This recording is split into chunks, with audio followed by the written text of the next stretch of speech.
On September 11, 2001, the trade towers fell, and the scales which balanced this earth were weighed down by the sons of perdition. The symbol for equality was equalis, which in Latin means equal, and a just balance and scales belong to the Lord. All the weights of the bag are his concern. Proverbs 16 and the mathematician Record laid out the equal sign. For he said, this is a pair of parallels of one length, because no two things can be more equal. And there are no two things more equal than the equality of his heavenly kingdom. But man in his greed has weighed down the scale with false weights. And as God said, how can I justify wicked scales in a bag of deceptive weights?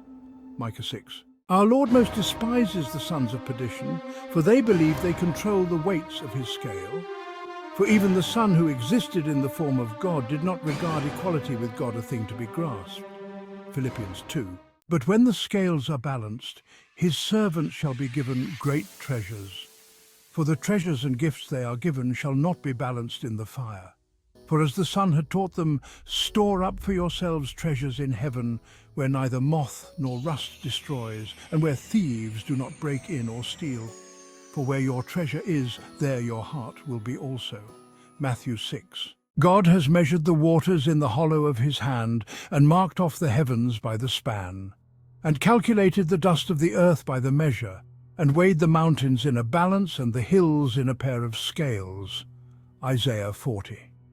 For we know him who said, vengeance is mine, I will repay. And again, the Lord will judge his people. It is a terrifying thing to fall into the hands of the living God. And the judge shall return to balance his scales. For as it was foretold when he broke the third seal, I heard the third living creature saying, come.